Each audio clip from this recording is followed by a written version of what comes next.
명절이 되면 총독이 무리의 청원대로 죄수 한 사람을 놓아주는 전례가 있더니 그때 바라바라 하는 유명한 죄수가 있는데 그들이 모였을 때 빌라도가 물어 이르되 너희는 내가 누구를 너희에게 놓아주기를 원하느냐?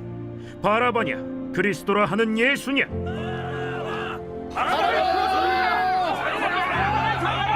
이는 그가 그들의 시기로 예수를 넘겨주는 줄 알미더라. 총독이 재판석에 앉았을 때 그의 아내가 사람을 보내어 저 옳은 사람에게 아무 상관도 하지 마옵소서.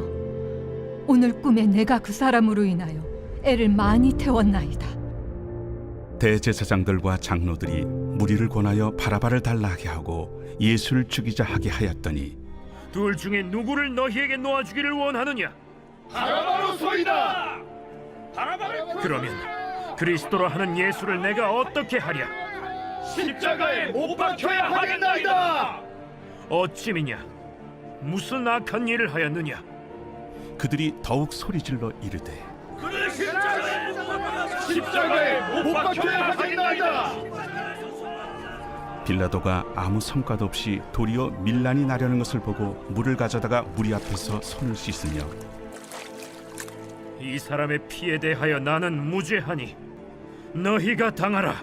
백성이 다 대답하여 이르되 우리 자손들에게 돌리라.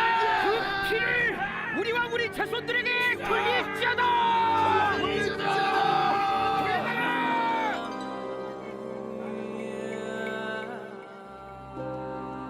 이에 바라바는 그들에게 놓아주고 예수는 채찍질하고 십자가에 못 박히게 넘겨주니라.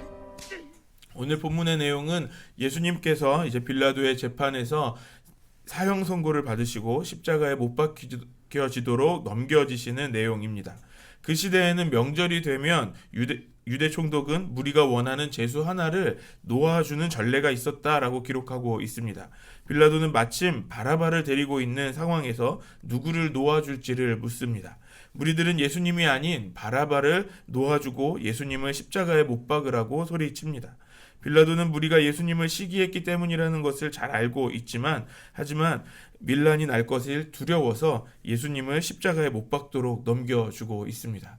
오늘 본문에서 저자는 예수님께서 무죄이신 것을 확실하게 이야기하고 있습니다. 빌라도는 예수님께 어떤 죄가 없었다라는 것을 확실히 알고 있었다라고 기록하고 있습니다. 18절과 19절 말씀을 같이 읽겠습니다. 시작. 이는 그가 그들의 시기로 예수를 넘겨준 줄 알미더라. 총독이 재판석에 앉았을 때에 그의 아내가 사람을 보내어 이르되 저 옳은 사람에게 아무 상관도 하지 마옵소서. 오늘 꿈에 내가 그 사람으로 인하여 애를 많이 태웠나이다 하더라. 대제사장과 장로들이 예수님을 빌라도에게 고소한 제목은 이제 자신을 하나님의 아들이라고 말하는 신성 모독 때문이었다라는 것입니다. 그리고 그들은 예수님을 십자가형으로 죽이고 싶었지만 그들에게는 사형을 집행할 권한이 없기 때문에 그것을 할 수 없어서 빌라도에게 데리고 왔습니다. 왜냐하면 그 권리는 식민 지배를 하고 있었던 로마 총독에게 있었기 때문에 그렇습니다. 그래서 빌라도에게 예수님을 데려와서 십자가형을 내려주기를 청하고 있습니다. 하지만 빌라도는 대제사장과 장로들이 예수님을 시기해서 이런 재판을 일으켰다라는 것을 잘 알고 있었습니다. 그리고 또 빌라도의 아내도 자신의 꿈에서 예수님으로 인하여서 아주 괴롭게 되었던 꿈을 꾸면서 예수님이 옳은 사람이라는 것을 알려줍니다. 그래서 예수님께 어떤 해를 입히지 말라고 사람을 통해서 전하고 있습니다. 로마 사람들에게 이 꿈은 되게 중요한 것 중에 하나입니다. 왜냐하면 신의 계시를 받는 통로 중에 하나이기 때문에 하나라고 생각하기 때문에 그렇습니다. 그래서 이 아내가 전해준 그 메시지를 이 빌라도가 쉽게 넘길 수 있는 상황도 아니었다는 것입니다.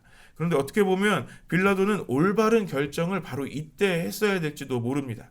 하지만 오늘 빌라도는 결국 예수님을 십자가에 넘겨주어서 예수님을 죽게 하는 선택을 하게 됩니다. 왜냐하면 밀란이 일어날 것에 대해서 빌라도가 두려워했기 때문에 그렇습니다. 24절 말씀을 같이 읽겠습니다.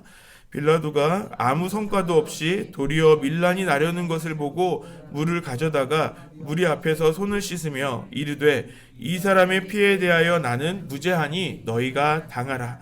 빌라도는 예수의 결백을 발견한 이상 곧바로 예수님을 놓아줄 수도 있었습니다. 하지만 빌라도는 그 이스라엘의 민심이 더 신경 쓰였던 것입니다. 거기에 대제사장들과 장로들은 사람들을 선동해서 예수님을 죽이자고 말하고 바라바를 놓아주게 하자라고까지 요구했습니다. 빌라도가 예수님의 무죄함을 먼저 말합니다. 하지만 무리들은 끝까지 예수님을 십자가에 못 박으라고 외치고 있습니다. 그런 무리들을 보면서 빌라도는 이 사람들이 밀란을 일으킬 수 있을 것이라는 것을 또 두려워하기 시작합니다. 그래서 그들 앞에서 물을 가져와서 자신의 손을 씻으며 자신에게 책임이 없다라는 것을 보여줍니다. 빌라도는 이 자신의 결정이 결국 아닌 것처럼, 자신의 결정한 것이 아니라 이 책임을 오직 이스라엘 백성들이 다 져야 하는 것처럼 말을 하기 시작합니다. 그런데 중요한 것은 이 결국 예수님의 십자가 처형에 선고를 내린 사람은 빌라도였습니다. 빌라도는 자기 자신을 합리화합니다. 자기 자신에게는 죄가 없다라는 것을 말합니다. 우리도 때로는 빌라도와 같이 나에게 어떤 잘못이 있지 않다, 내가 분명히 죄를 지었음에도 불구하고 나의 죄를 합리화시키려고 할 때가 있습니다.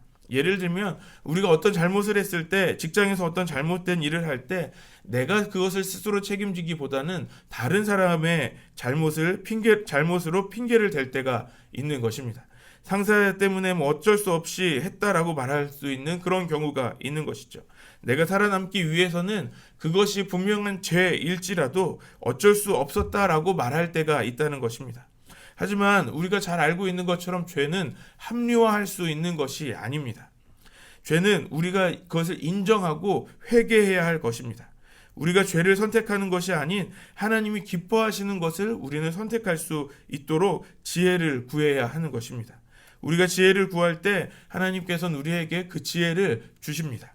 빌라도가 밀란을 두려워했던 이유는 총독으로서의 자기 자신의 그 자리를 지키기 위한 것이었습니다. 대제사장들과 장로들의 그 지지를 받게 되면 그 자신의 자리를 좀 더 유지하고 지킬 수 있었다라고 생각했던 것입니다.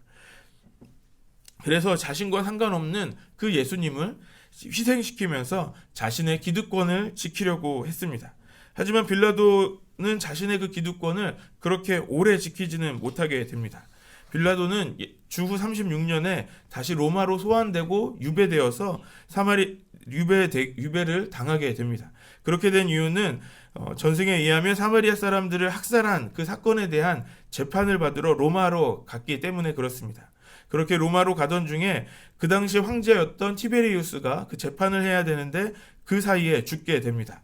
그래서 빌라도의 재판은 무기한 연기가 되게 됩니다. 그래서 그 전설에 의하면 언제 열릴지도 알지 못하는 그 가운데 빌라도가 자살을 했다고도 전해지고 있습니다. 중요한 것은 그 정확한 죽음을 알 수는 없습니다. 중요한 건 그의 인생의 결말이 결국 그가 지키려 했던 것과는 전혀 다르게 끝났다는 것을 알 수 있습니다. 자기 자신을 위한 이기적인 선택의 결과는 결국 이렇게 됩니다. 하지만 예수님의 선택은 빌라도와 정반대였습니다. 예수님은 묵묵히 그 자신이 지어야 할 십자가를 받아들이고 계십니다. 자신을 위한 선택이 아닌 우리 모두를 위한, 우리 모두의 유익을 위해 당신의 생명을 내어주십니다. 우리의 선택이 예수님과 같아야 합니다. 빌라도와 같이 자기 자신을 위한 그런 이기적인 선택이 아니라 예수님과 같이 모두를 위한 선택을 할 수 있어야 하는 것입니다. 나를 위해 다른 사람을 희생하게 하는 것이 아니라 다른 사람의 유익을 위해 나 자신을 희생하는 것이 우리가 예수님을 따라 선택해야 하는 성도의 선택이 되어야 하는 것입니다. 오늘 빌라도는 올바르지 못한 선택을 했습니다. 예수님의 무죄를 알고 있었지만 자기 자신을 위한 선택을 하며 예수님을 십자가에 넘겨줍니다. 우리가 나를 위한 선택을 할 때 빌라도와 같은 선택을 할 수도 있습니다. 그것은 지금 편해 보이고 좋아 보이는 것이지만 그 결론은 그렇게 되지 않습니다. 성도는 예수님과 같은 선택을 해야 합니다. 그것은 지금은 괴롭고 험한 십자가의 길인 것처럼 보이지만 그 결말은 모든 사람을 구원하는 구원의 길이 될 수 있다는 것입니다. 오늘 우리의 선택은 나 자신을 위한 선택이 아닌 예수님과 같이 모두를 위한 그 구원의 길을 선택하는 저와 여러분 되시기를 소망합니다. 그래서 우리 교회가 나를 위한 이기적인 선택으로 가득한 그런 공동체가 되는 것이 아니라 교회와 공동체를 위한 서로를 위한 선택으로 구원의 길을 오히려 이루게 되는 믿음의 교회가 되기를 소망합니다.